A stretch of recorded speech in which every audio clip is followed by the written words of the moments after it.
Hi hello welcome back to my channel queen of ത്രെഡ്സിൻ്റെ പുതിയൊരു ക്ലാസ്സിലേക്ക് എല്ലാവർക്കും സ്വാഗതം. വീഡിയോ ആദ്യമായിട്ട് കാണുന്നവരാണെങ്കിൽ ചാനൽ സബ്സ്ക്രൈബ് ചെയ്യുക, സപ്പോർട്ട് ചെയ്യുക.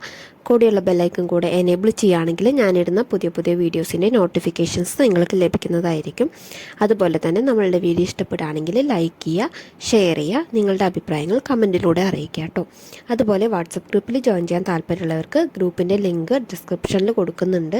അപ്പോൾ ലിങ്കിൽ ക്ലിക്ക് ചെയ്ത് ഗ്രൂപ്പിൽ ജോയിൻ ചെയ്യുക. ഗ്രൂപ്പ് എന്തിനാണെന്ന് വെച്ചാൽ നമ്മളുടെ ഡൗട്ട് നമ്മളുടെ ക്യൂൻ ഓഫ് ത്രെഡ്സ് എന്ന ഈ ഒരു ചാനലിലിരുന്ന ക്ലാസ്സുകളുടെ ഡൗട്ട് കാര്യങ്ങളൊക്കെ ക്ലിയർ ചെയ്യാൻ വേണ്ടിയിട്ടാണ്. അതുപോലെ നിങ്ങൾ ചെയ്യുന്ന വർക്ക്സൊക്കെ പോസ്റ്റ് ചെയ്യാൻ വേണ്ടിയിട്ടുമാണ് നമ്മൾ വാട്സപ്പ് ഗ്രൂപ്പ് തുടങ്ങിയിരിക്കുന്നത്. അപ്പോൾ ഗ്രൂപ്പിൽ ജോയിൻ ചെയ്യാൻ താല്പര്യമുള്ളവർ ജോയിൻ ചെയ്യാം. അപ്പോൾ നമ്മൾ കഴിഞ്ഞ ക്ലാസ്സിൽ ഗ്ലാസ് പെയിൻറ്റിങ്ങിൻ്റെ ഔട്ട്ലൈൻ പഠിച്ചൂലേ. അപ്പോൾ കഴിഞ്ഞ ക്ലാസ് നമ്മുടെ ഗ്ലാസ് പെയിൻറ്റിങ്ങിൻ്റെ ഔട്ട്ലൈനിനെ കുറിച്ചായിരുന്നു. ഔട്ട്ലൈൻ എങ്ങനെയാണ് ചെയ്യാമെന്നുള്ളതായിരുന്നു. അപ്പോൾ ഇന്ന് പഠിക്കാൻ പോകുന്നത് ഔട്ട്ലൈൻ വിത്ത് ഫില്ലിംഗ് ആണ്. നമ്മൾ ഗ്ലാസ് പെയിൻറ്റ് യൂസ് ചെയ്തിട്ട് ഗ്ലാസ് ലൈനർ യൂസ് ചെയ്തിട്ടായിരുന്നു നമ്മൾ കഴിഞ്ഞ ക്ലാസ്സിൽ ചെയ്തിട്ടുണ്ടായിരുന്നത്. ഇന്ന് നമ്മൾ പഠിക്കാൻ പോകുന്നത് ഗ്ലാസ് ലൈനർ വെച്ചിട്ട് ഔട്ട്ലൈൻ ചെയ്തെടുത്ത ശേഷം അതിനുള്ളിൽ ഫില്ലിങ് ഗ്ലാസ് പെയിൻറ്റ് യൂസ് ചെയ്ത് ഫില്ലിങ് കൊടുക്കുന്ന രീതി എങ്ങനെയാണ് ചെയ്യുക, ഗ്ലാസ് പെയിൻറ്റിങ് എങ്ങനെയാണ് ചെയ്യുക എന്നുള്ളതാണ്. അപ്പോൾ ഞാനൊരു ഡിസൈൻ ഒരു A4 ഷീറ്റിൽ വരച്ച് വെച്ചിട്ടുണ്ട്. അതിൻ്റെ മേലെ ഞാൻ OHP ഷീറ്റ് വെച്ചിട്ടുണ്ട്. അപ്പോൾ നിങ്ങൾ ഡിസൈൻ ആദ്യം ഒന്ന് പെൻസിൽ കൊണ്ട് വരച്ചിട്ട് അതിന് ഒരു സ്കെച്ച് കൊണ്ടോ എന്തെങ്കിലും കൊണ്ട് ഇതുപോലെ കുറച്ച് തിക്കായിട്ട് വരച്ചെടുക്കുക. അപ്പോൾ കുറച്ചുകൂടി വിസിബിൾ ആവാൻ വേണ്ടിയിട്ടാണ്. അതായത് ആ ഒരു OHP ഷീറ്റിലോട്ട് നല്ല രീതിയിൽ വിസിബിൾ ആവാൻ വേണ്ടിയിട്ടാണ്. അതുപോലെ നിങ്ങൾ ഉദ്ദേശിക്കുന്ന ഡിസൈൻ എത്ര രീതിയിൽ അല്ലെങ്കിൽ എത്ര വണ്ണത്തിലാണ്, അതായത് നെയ്സായിട്ടാണോ തിക്കായിട്ടാണോ അതായത് തിന്നായിട്ടാണോ എന്നുള്ളത് നിങ്ങളാണ് തീരുമാനിക്കേണ്ടത്. അപ്പം ഞാനിപ്പോൾ ഇത് കുറച്ച് തിക്കായിട്ട് വരച്ചിട്ടുണ്ട്. നിങ്ങൾക്ക് മനസ്സിലാവാൻ വേണ്ടിയിട്ടാണ് കേട്ടോ തിക്കായിട്ട് വരച്ച് കാണിച്ചു തരുന്നാലേ നിങ്ങൾക്കത് മനസ്സിലാവുള്ളൂ. അപ്പം ഞാൻ ഈ പ്രാവശ്യം ഒരു red colour orange colour sketch use ചെയ്തിട്ടാണ് വരച്ചിരിക്കുന്നത്. ബ്ലാക്ക് ആകുമ്പോൾ നിങ്ങൾക്ക് കറക്റ്റായിട്ട് വിസിബിൾ ആവില്ല. കഴിഞ്ഞ ക്ലാസ്സിൽ ഞാൻ ബ്ലാക്ക് ആയിരുന്നു യൂസ് ചെയ്തിട്ടുണ്ടായിരുന്നത്. അപ്പോൾ ഗ്ലാസ് പെയിൻറ്റ് ചെയ്യുന്ന സമയത്ത് ഗ്ലാസ് ലൈനർ യൂസ് ചെയ്യുന്ന സമയത്ത് കറക്റ്റായിട്ട് വിസിബിൾ ആവുന്നില്ല എന്ന് പറഞ്ഞിട്ടാണ് ഞാൻ ഇപ്രാവശ്യം മാറ്റിയത്.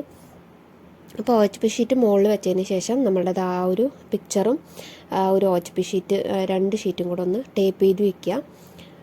ഒരു ടേപ്പ് ഒട്ടിച്ച് വയ്ക്കുക. അത് അങ്ങോട്ടും ഇങ്ങോട്ടും നീങ്ങി പോവാതിരിക്കാൻ വേണ്ടിയിട്ടാണ്. അപ്പോൾ നമ്മൾ ഔട്ട്ലൈൻ വരയ്ക്കുന്ന സമയത്ത് അത് അങ്ങോട്ടോ ഇങ്ങോട്ടോ നീങ്ങി പോയി കഴിഞ്ഞാൽ നമ്മുടെ ആ ഒരു പിക്ചർ മൊത്തം പോവും. അതായത് നമുക്ക് കറക്റ്റായിട്ട് എവിടെയാണ് എന്നുള്ളത് പിന്നെയും അത് എടുത്ത് വെച്ച് ചെയ്യേണ്ടി വരും. അപ്പോൾ അത് നീങ്ങി പോവാതിരിക്കാൻ വേണ്ടിയിട്ടാണ് ഈ ഒരു ടേപ്പ് ഒട്ടിക്കുന്നത്. അത് ഞാൻ കഴിഞ്ഞ ക്ലാസ്സിൽ പറഞ്ഞതാണ്. അപ്പോൾ ഔട്ട്ലൈൻ എങ്ങനെ ചെയ്യാമെന്നുള്ളത് അതിന് മുന്നേ ചെയ്യേണ്ട കാര്യങ്ങളൊക്കെ കഴിഞ്ഞ ക്ലാസ്സിൽ ഡീറ്റെയിൽ ആയിട്ട് തന്നെ പറഞ്ഞതാണ്. അപ്പോൾ നമുക്ക് എങ്ങനെ ഔട്ട്ലൈൻ ചെയ്തെടുക്കുക, ഔട്ട്ലൈൻ ചെയ്തെടുത്ത ശേഷം എങ്ങനെയാണ് ഗ്ലാസ് പെയിൻറ്റ് ഫില്ല് ചെയ്യാമെന്നുകൂടെ നോക്കാം കേട്ടോ. അപ്പോൾ ഇതൊന്ന് നമുക്ക് പെട്ടെന്ന് ഔട്ട്ലൈൻ ചെയ്തെടുത്തിട്ട് വരാം. ഔട്ട്ലൈൻ ചെയ്യാൻ കഴിഞ്ഞ ക്ലാസ് നമുക്ക് ഡീറ്റെയിൽ ആയിട്ട് തന്നെ പറഞ്ഞു തന്നതുകൊണ്ട് പ്രത്യേകിച്ച് അതിനെ വിശദീകരിച്ച് പറയേണ്ട ആവശ്യമില്ല എന്ന് വിചാരിക്കുന്നു. അപ്പം മനസ്സിലാവാത്തവരുണ്ടെങ്കിൽ ഒന്ന് കമൻറ്റ് ബോക്സിൽ അറിയിക്കുക, അല്ലെങ്കിൽ കഴിഞ്ഞ ക്ലാസ് ഒന്ന് കയറി നോക്കുക കേട്ടോ. കഴിഞ്ഞ ക്ലാസ് നോക്കിയാൽ തന്നെ നിങ്ങൾക്ക് മനസ്സിലാവും. പിന്നെ ഞാൻ അതിനെക്കുറിച്ച് കൂടുതൽ വിശദമായിട്ട് പറഞ്ഞു തരേണ്ട ആവശ്യം വരുന്നില്ല. ഈ ഒരു ക്ലാസ്സും അതുപോലെ ലാഗ് ആക്കണില്ല. അപ്പം നമുക്കിതൊന്ന് പെട്ടെന്ന് ഔട്ട്ലൈൻ ചെയ്തിട്ട് വരാം. ഔട്ട്ലൈൻ ചെയ്യുന്ന സമയത്ത് കറക്റ്റായിട്ട് തിക്നെസ്സോട് കൂടി തന്നെ ചെയ്യുക കേട്ടോ. തിന്നായിട്ട് ചെയ്യരുത്. അതുപോലെ ഒരു തിക്ക്, അതായത് നമ്മൾ ഗ്ലാസ് പെയിൻറ്റിങ് ഫില്ല് ചെയ്യാൻ പോവുകയാണ്. അതുകൊണ്ട് ഔട്ട്ലൈൻ വരച്ച് അത് ഉണങ്ങിയ ശേഷം ഗ്ലാസ് പെയിൻറ്റ് യൂസ് ചെയ്ത് ഫില്ല് ചെയ്യാൻ പോവുകയാണ്. അപ്പോൾ ആ ഫില്ല് ചെയ്യുന്ന സമയത്ത് ഓരോരോ പോർഷനിൽ ഓരോരോ കളേഴ്സ് ആയിരിക്കും. അപ്പോൾ ആ ഒരു കളേഴ്സ് മിക്സ് ആവാൻ പാടില്ല. അപ്പോൾ കുറച്ച് തിക്കായിട്ട് തന്നെ ഔട്ട്ലൈൻ കൊടുക്കണം കേട്ടോ. തിന്നായിട്ട് കൊടുക്കുക എന്ന് പറഞ്ഞു കഴിഞ്ഞാൽ അതായത് പരന്ന് പോവരുത്. കുറച്ച് ആ ഒരു തിക്നെസ് അവിടെ കിട്ടണം. പെയിൻറ്റ് അങ്ങോട്ടും ഇങ്ങോട്ടും സ്പ്രെഡ് ആവാതിരിക്കാൻ വേണ്ടിയിട്ട് പറഞ്ഞതാണ്. അപ്പോൾ ഈ ഒരു ഔട്ട്ലൈനിൽ അതൊന്ന് ശ്രദ്ധിക്കണം. അപ്പോൾ കുറച്ച് തിക്കായിട്ട് തന്നെ ഔട്ട്ലൈൻ കൊടുക്കാനായിട്ട് ശ്രദ്ധിക്കുക കേട്ടോ. അപ്പോഴാണ് ഗ്ലാസ് പെയിൻറ്റ് മിക്സ് ആവാതിരിക്കുള്ളൂ. നമ്മളിപ്പോൾ ഫ്ലവറിന് റെഡ് അല്ലെങ്കിൽ അതിൻ്റെ ബാക്ക്ഗ്രൗണ്ട് വേറെ കളർ കൊടുക്കുമ്പോൾ ആ റെഡും ആ ഒരു കളറും കൂടെ മിക്സ് ആവാൻ പാടില്ല. ഇത് ഫുൾ ഹീലായി കഴിഞ്ഞതിന് ശേഷമാണ് നമ്മൾ ഗ്ലാസ് പെയിൻറ്റ് ഫില്ല് ചെയ്യുന്നത്, അതായത് അതിൽ ഫില്ല് ചെയ്ത് കൊടുക്കുന്നത്. അപ്പോൾ ഫുള്ളായിട്ട് നല്ല രീതിയിൽ ഹീലായി കഴിഞ്ഞതിന് ശേഷം വേണം ഫില്ല് ചെയ്യാനായിട്ട്. അപ്പോൾ ആദ്യം ഔട്ട്ലൈൻ വരച്ചതിന് ശേഷം നല്ല രീതിയിൽ അത് ഹീലാവുന്ന വരെ വെയിറ്റ് ചെയ്ത് എന്നിട്ട് ഫില്ല് ചെയ്യുക. ഫില്ല് ചെയ്ത് കഴിഞ്ഞാൽ പിന്നെ വേറെ പ്രശ്നങ്ങളൊന്നും ഉണ്ടാവില്ല. അതല്ല നിങ്ങൾ വരച്ച ഉടനെ തന്നെ ഫില്ല് ചെയ്യാൻ നിന്ന് കഴിഞ്ഞാൽ ആ ഒരു ബ്ലാക്ക് ഗ്ലാസ് ലൈനറിൻ്റെ ആ ഒരു ബ്ലാക്കും നമ്മളുടെ ആ ഒരു ഗ്ലാസ് പെയിൻറ്റിൻ്റെ ആ ഒരു കളറും കൂടെ മിക്സ് ആവും. അപ്പോൾ വരച്ച ഉടനെ തന്നെ ഫില്ല് ചെയ്യാതിരിക്കുക. മാക്സിമം അത് ഹീലായതിന് ശേഷം ഫില്ല് ചെയ്യുക. ഓക്കെ, അപ്പോൾ നമുക്ക് പെട്ടെന്നൊന്ന് ഔട്ട്ലൈൻ വരച്ചിട്ട് വരാം കേട്ടോ. എനിക്ക് കോൾഡ് ഉണ്ട്, അതുകൊണ്ടാണ് ഞാൻ കുറച്ച് ദിവസമായിട്ട് ക്ലാസ് ഇടാണ്ടിരുന്നത്. മീൻസ് ചുമയും തൊണ്ടവേദനയും കാര്യങ്ങളൊക്കെ ഉണ്ടായിരുന്നു. അപ്പോൾ എനിക്ക് സംസാരിക്കാൻ കുറേ നേരം ഇങ്ങനെ സംസാരിക്കാനൊക്കെ ഭയങ്കര ബുദ്ധിമുട്ടായിരുന്നു. അപ്പോൾ അതുകൊണ്ടാണ്. ഇപ്പോഴും പറ്റുന്നില്ല, ഇടയ്ക്കിങ്ങനെ ചുമ വരുന്നുണ്ട്. അപ്പോൾ നമുക്ക് പെട്ടെന്ന് ഈ ഒരു ക്ലാസ് പ്രത്യേകിച്ച് ഡീപ്പായിട്ട് പറഞ്ഞതിൻ്റെ കാര്യങ്ങളൊന്നുമില്ല. അപ്പോൾ നമുക്ക് പെട്ടെന്ന് ഈ ഒരു ക്ലാസ് തീർക്കാം കേട്ടോ. അപ്പോൾ നമുക്കൊന്ന് ഔട്ട്ലൈൻ ചെയ്തിട്ട് വരാം പെട്ടെന്ന്.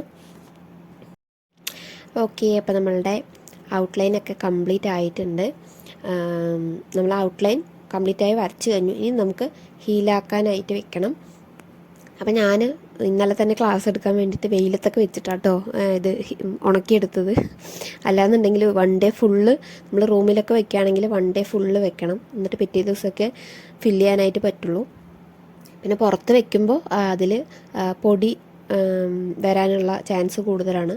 കാറ്റത്ത് പൊടി കയറി കഴിഞ്ഞാൽ ആ OHP ഷീറ്റിൽ അങ്ങനെ തന്നെ കിടക്കും. അപ്പോൾ 1 ഡേ വെച്ചിട്ട് നിങ്ങൾ പിറ്റേ ദിവസം ഫില്ല് ശ്രദ്ധിക്കാനായിട്ടുള്ളത് നമ്മളിങ്ങനെ ചെയ്യുന്ന സമയത്തായിട്ട് ഫില്ല് ചെയ്യുന്നതിന് മുന്നേ നിങ്ങൾ ഒരിക്കലും ഈ ഗ്ലാസ് പെയിന്റിന്റെ ആ ഒരു ബോട്ടിൽ ഫില്ല് ചെയ്തെടുക്കാം. സിമ്പിളാണ് വിചാരിച്ച് ചിലപ്പോൾ താഴ്ഭാഗത്ത് അതിൻ്റെ ചെറിയ ചെറിയ പൊടി കട്ടിയായിട്ട് കിടക്കുന്ന ഷെയ്ക്ക് ചെയ്ത് കഴിഞ്ഞാൽ ഫുള്ള് ബബിൾസ് ആയിരിക്കും വരിക. അപ്പോൾ ബബിൾസ് വരുന്ന സമയത്ത് വേഗം തന്നെ അത് പൊട്ടിച്ച് വിടണം. ഇല്ലാന്നുണ്ടെങ്കിൽ ക്ലാസ് എല്ലാവരും ഒരു നല്ല വശമൊക്കെ നമ്മളുടെ ഗ്രൂപ്പിൽ പോസ്റ്റ് ചെയ്യുക.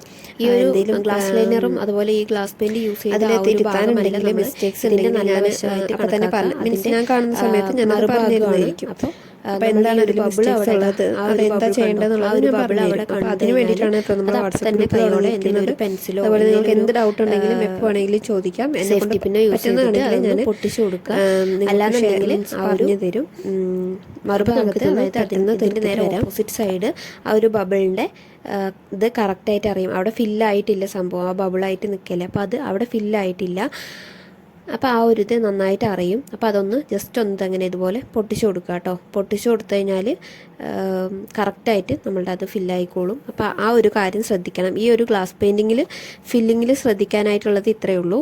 ബബിൾസ് വരരുത്. അതുപോലെ തന്നെ എല്ലാവരുടെയും ഒരേ രീതിയിൽ പെയിൻറ്റ് ഫില്ലാക്കി കൊടുക്കുക. ഒരു സൈഡ് തിക്കായിട്ടും ഒരു സൈഡ് തിന്നായിട്ടും ആവരുത്, അത്രയേ ഉള്ളൂ. അപ്പോൾ ഈ ഒരു ഗ്ലാസ് പെയിൻറ്റിങ്ങിൻ്റെ ഫില്ലിങ്ങിൽ ഇത്രയാണ് പഠിക്കാനായിട്ടുള്ളത് കേട്ടോ. സിമ്പിളാണ്. ഷെയ്ക്ക് ചെയ്യാതെ നമ്മൾ പെയിൻറ്റ് ഷെയ്ക്ക് ചെയ്യരുത്. ഷെയ്ക്ക് ചെയ്യാതെ ഫില്ല് ചെയ്ത് കൊടുക്കുക കേട്ടോ. അപ്പോൾ ബബിൾസ് കൂടുതൽ വരാൻ ചാൻസ് ഉള്ളതുകൊണ്ടാണ് ഷെയ്ക്ക് ചെയ്യരുതെന്ന് പറയുന്നത്. ജസ്റ്റ് ഇങ്ങനെ ഒന്ന് വെറുതെ ഇങ്ങനെ ഒന്ന് പിടിച്ചാൽ മതി, പെയിൻറ്റ് തന്നെ വന്നോളും. ഒരുപാട് പ്രസ് ചെയ്ത് കൊടുക്കരുത്. പ്രസ് ചെയ്ത് കൊടുത്താൽ ഒന്നായി അങ്ങോട്ട് പെയിൻറ്റ് ഫുള്ളായിട്ട് ഇതാവും. അപ്പോൾ അതാ ഇതുപോലെ ഫുള്ളായിട്ട് എല്ലാവിടെയും ഒന്ന് ഫില്ല് ചെയ്ത് കൊടുക്കുക. ഗ്യാപ്പുകൾ വരരുത്. ചെറിയ ഗ്യാപ്പുകൾ അവിടെ എവിടെയൊക്കെ ഉണ്ടാവും. അപ്പോൾ ഗ്യാപ്പുകൾ വരാതെ ഫില്ല് ചെയ്യുക കേട്ടോ. ഗ്യാപ്പുകൾ വന്നു കഴിഞ്ഞാൽ നമ്മളുടെ ഓപ്പോസിറ്റ് സൈഡ് നല്ല പോലെ വിസിബിൾ ആവും. അപ്പോൾ നമ്മൾ ചിലപ്പോൾ ശ്രദ്ധിക്കില്ല. അപ്പോൾ നല്ല രീതിയിൽ എല്ലാ മുക്കിലും മൂലയിലൊക്കെ ഫില്ല് ചെയ്ത് കൊടുക്കുക. ഫില്ല് ചെയ്ത് കൊടുത്താലാണ് നമ്മളുടെ നല്ല വശത്ത് കറക്റ്റായിട്ട് ആ ഒരു പിക്ചർ കറക്റ്റായിട്ട് വരത്തുള്ളൂ. അപ്പോൾ നമുക്ക് ഇതൊന്ന് ഫില്ല് ചെയ്തെടുക്കാം. ഇതിനെക്കുറിച്ച് ഇനി കൂടുതലായിട്ട് പറയാനൊന്നുമില്ല. ഇത്രയൊക്കെ തന്നെ അതിൽ പഠിക്കാനായിട്ടുള്ളൂ ഈ ഒരു ഗ്ലാസ് പെയിൻറ്റിങ്ങിൽ. അപ്പോൾ സിമ്പിളാണ്, എല്ലാവർക്കും ആർക്ക് വേണേലും ചെയ്യാൻ പറ്റിയ ഒന്നാണ് കേട്ടോ ഈ ഒരു ഗ്ലാസ് പെയിൻറ്റിംഗ് എന്ന് പറയുന്നത്. അപ്പോൾ നിങ്ങൾക്ക് ഞാൻ ഈസി ആയിട്ട് വരയ്ക്കാൻ അറിയാത്തവർക്ക്, ഇപ്പോൾ വരയ്ക്കാൻ അറിയാത്തവർ വിചാരിക്കും ഇത് ഞാൻ എങ്ങനെ വരച്ചിട്ട് എങ്ങനെ ചെയ്യാനാണെന്ന് വിചാരിക്കും. പക്ഷേ വരയ്ക്കാൻ അറിയാത്തവർക്കും എങ്ങനെ ചെയ്യാനുള്ള മെത്തേഡ് ഞാൻ നമ്മളുടെ ഈസി ആയിട്ടുള്ള ഫോൺ യൂസ് ചെയ്തിട്ട് തന്നെ വരയ്ക്കാൻ പറ്റുന്ന ഈസി ആയിട്ടുള്ള ഒരു മെത്തേഡ് ഞാൻ പറഞ്ഞു തന്നിട്ടുണ്ട്. അതായത് നമ്മളൊരു ക്ലാസ് ആയിട്ട് തന്നെ ചെയ്തിട്ടുണ്ട്. അപ്പോൾ അത് പോയി കാണുക വരയ്ക്കാൻ അറിയാത്തവരുണ്ടെങ്കിൽ. അപ്പോൾ ആർക്ക് വേണമെങ്കിലും സിമ്പിളായി വരച്ച് ചെയ്യാവുന്ന ഒന്നാണ് ഈ ഒരു ഗ്ലാസ് പെയിൻറ്റിംഗ് എന്നല്ല, ഏത് നമ്മൾ എടുക്കുന്ന ക്ലാസ്സുകളിൽ ഏതാണെങ്കിലും. ഇപ്പോൾ എംബ്രോയ്ഡറി ആയിക്കോട്ടെ, വരയ്ക്കാൻ അറിയാത്തതുകൊണ്ട് ചെയ്യാൻ ബുദ്ധിമുട്ട് എന്നെ കൊണ്ട് പറ്റില്ല എന്ന് പറഞ്ഞിരിക്കുന്നവരാണെങ്കിൽ വരയ്ക്കാനുള്ള ഈസി മെത്തേഡും ഞാൻ ക്ലാസ് എടുത്തിട്ടുണ്ട്. അപ്പോൾ അതൊന്ന് പോയി കാണുക. കണ്ടതിന് ശേഷം നിങ്ങൾക്ക് സിമ്പിളായിട്ട് എത്ര വലിയ ഡിസൈൻ ആണെങ്കിലും നിങ്ങൾക്ക് സിമ്പിളായി വരച്ചെടുക്കാനായിട്ട് പറ്റും, അതും ഫോൺ യൂസ് ചെയ്തുകൊണ്ട് തന്നെ. അപ്പോൾ ഞാൻ അതിൻ്റെ ക്ലാസ്സിൻ്റെ ലിങ്ക് ഞാൻ ഡിസ്ക്രിപ്ഷനിൽ കൊടുക്കാം, പിൻ ചെയ്ത് വെക്കാം. അപ്പം അതൊന്ന് കയറി നോക്കുക. അപ്പോൾ നിങ്ങൾ സിമ്പിളായിട്ട് ചെയ്യരുത്. വർക്ക് ചെയ്യുന്ന സമയത്ത് നല്ല ഹെവി ആയിട്ട് തന്നെ ചെയ്യുക. OGP ഷീറ്റിലൊക്കെ ചെയ്തതിന് ശേഷം ഒറിജിനൽ ഗ്ലാസ് ഒക്കെ വാങ്ങിയിട്ട് അതിലൊന്ന് ചെയ്തിട്ട് ഒന്ന് ഫ്രെയിം ചെയ്ത് വെക്കുക കേട്ടോ വീട്ടിലൊക്കെ. അപ്പോൾ നിങ്ങൾക്ക് കാണുമ്പോൾ തന്നെ ഒരു അഭിമാനമാവും, ഞാൻ ചെയ്തതാണല്ലോ എന്ന് പറഞ്ഞിട്ട്. അപ്പം ഇഷ്ടമുള്ള ഡിസൈൻ പിൻട്രസ്റ്റിലൊക്കെ ഒരുപാട് ഡിസൈൻസ് ഉണ്ട്, ഗ്ലാസ് പെയിൻറ്റിങ്ങിൻ്റെയൊക്കെ ഡിസൈൻസ്, ഗ്ലാസ് പെയിൻറ്റിങ് പാറ്റേൺസ് അല്ലെങ്കിൽ glass painting designs, glass painting pictures എന്നൊക്കെ കൊടുത്തു കഴിഞ്ഞാൽ ഇഷ്ടം പോലെ ഡിസൈൻസ് കിട്ടും.